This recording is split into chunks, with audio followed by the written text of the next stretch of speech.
Hello, good people. Thanks for joining me again. My name is Anne, and on my channel, I review foreign international content. I like to say we travel around the world sitting on our couches. How fun is that? And we have conquered that 1-inch subtitle, and we have diversified what we watch. We're learning culture and food. Oh my word. I hope you have your passport. Let's go. Hi guys, thanks for joining me again. If you're new to my channel, welcome. My name is Anne, and on my channel I review foreign international content. We usually tend to be in South Korea, but like I always say, we travel around the world sitting on our couches, and today we are in Italy. With this show, I had to come on here and jump on here and say, you need to add this to your list. It's pretty good. Ciao to my Italian friends. This is called The Law According to Lidia, Poët. I believe it's based on a true story, and it's very binge-worthy, only 6 episodes. It does offer subtitles, but as well dabbing. You know what I always say, right? If you really want to experience the actor, the actresses, you need to watch it with the language of origin. It just comes in more. Acting really comes through, right? But dabbing is available as well if you don't want to read the subtitles. But this was such a good find. The fact that it's based on a true story, even more interesting. So apparently Lidia Poët was, I think this was like in the 1800s. And she was a lawyer. She went to school and learned to be a lawyer. But at the time, society would not allow women to be lawyers. I mean, the whole show, she's trying to appeal to the courts to, recognize her as a true lawyer. She cannot practice as a lawyer. And she's smart. She's very observant. She, when a crime happens, she's very, she's looking for all the other things that nobody else is looking. And a lot of people could have gone to jail if it wasn't for Lidia being like, wait a minute, we have to consider this, we have to consider that. Now, because she had the dilemma of the fact that she can't practice as a woman, it so happened her brother Enrico, who, by the way, at the beginning was very against it, like, no, you can't do this, no. You're supposed to do what other women do. Find yourself a husband and get married.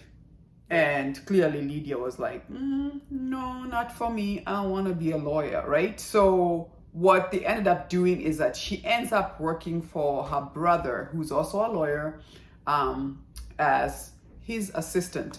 But she's doing all the research. She's doing all the work, really. But the brother would present it so that way it's acceptable. Otherwise, they started banning her from going anywhere to interview people in the prisons or wherever. If she had to go to the morgue or where they were doing autopsies, she was banned from that because she's a woman, right? So anyway, I just loved how, thank God for a nice brother who eventually became understanding. And even at the end there, when he saw how she, she's a really good lawyer, he supported her and even helped her to appeal the decision of why she cannot be a lawyer herself, right? And so, like I said, it's 6 episodes. Every episode, they show a different, crime and how she figures it out. So fantastic. And then there is a brother-in-law who's living with them, and Jacobo, I believe is his name. Love him, love Jacobo.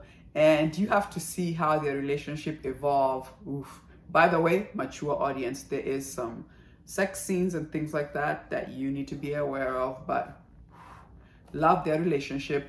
She's living with her brother, obviously, at this point, and there's a niece who's also trying to navigate life, and she also has to deal with societal judgments of a girl who you marry and who you don't marry. Oh, that was interesting. And then there's some people who are practicing anarchy, and you have to see what happens in those days, how that was dealt with. But just a fantastic story. It's so well filmed, the 1800s, from the costuming to filmography. It's just so pleasant to the eye. It's so well done. And then just on top of it, to add her story, it's just fantastic. And even more importantly, the fact that it was based on a true story.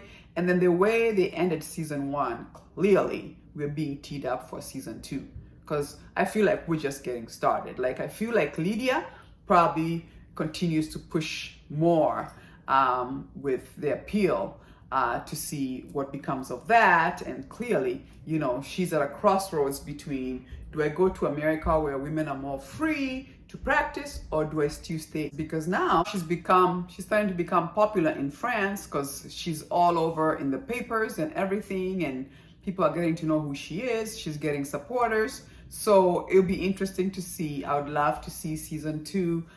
Just a fantastic series. I had to jump on here and say, you have to add The Law According to Lidia Poët. Fantastic, just fantastic. Bellissimo, like I believe the Italians say. But anyway, have you watched it? What do you think of it? Let me know in the comments section. I'm currently reviewing Korean drama, so if you love that, please join us. If you do like my video, give me a like, subscribe. It does help to support my channel. And I'll see you next time. Deuces.